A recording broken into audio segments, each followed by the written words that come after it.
यदि आप भी चाहते हैं सरोज डीजे एस राज एंटरटेनमेंट का ऑडियो वीडियो सबसे पहले आप तक पहुंचे, तो लाल बटन को दबाकर सब्सक्राइब करें और बेल आइकन को दबाना ना भूलें। डीजे सरोज को नाही चौक हमाटोल। DJ Saroj, DJ Saroj, DJ Saroj, DJ Saroj.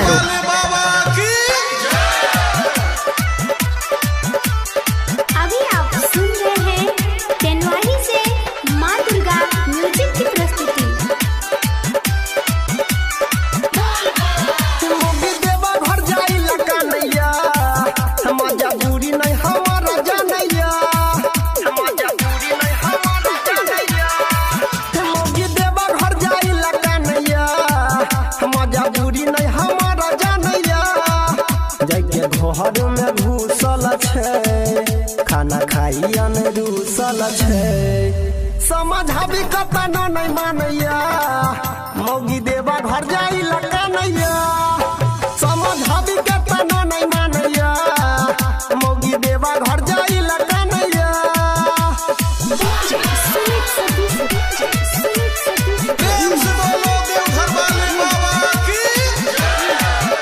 DJ Saroj, DJ Saroj, DJ Saroj, DJ Saroj को नाही चौक हमाटोल।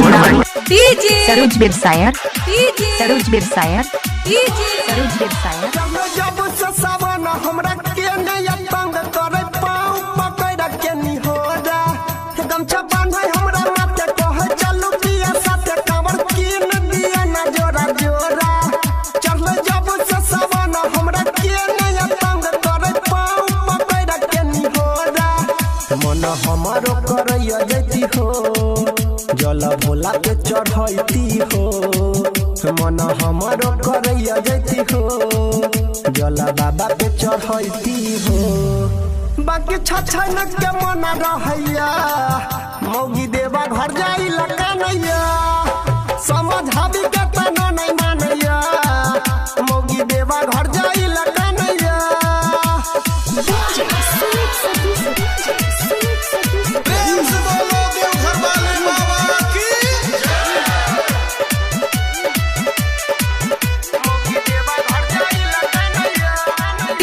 सरोज बिरसायर, डीजे सरोज को नाही चौक हमाटोल। सरोज बिरसायर।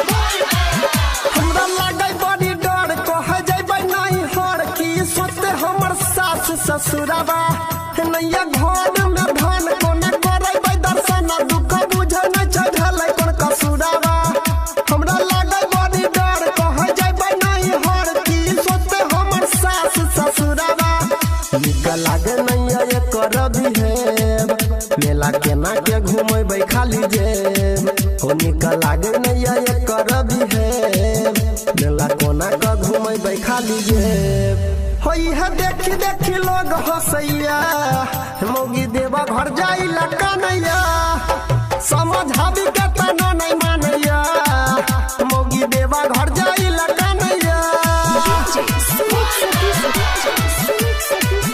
डीजे सरोज को नाही चौक हमाटोल।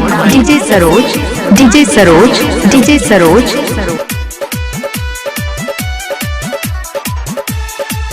डीजे सरोज बिरसायर, डीजे सरोज बिरसायर, डीजे सरोज बिरसायर। भेलै बाबा कठोर पोछया बैठै नै लोरा, एक मन करे खालती जहरिया, राइटर पंकजिया नील संगे आनंद सुनील, गेलै लमर संगे भोला के दुआरिया, भेलै बाबा कठोर पोछया बैठै नै लोरा, एक मन करे खालती जहरिया, नै छै जेब में रुपैया हो, करी कवन रुपैया हो नै छै जेब में रुपैया हो, करी कवन रुपैया हो, टेंशन से कपार बथैया, मौगी देवा घर जाई लकनैया, समझाबी के तना नहीं मानैया, मौगी देवा घर जाई। डीजे सरोज को नाही चौक हमाटोल।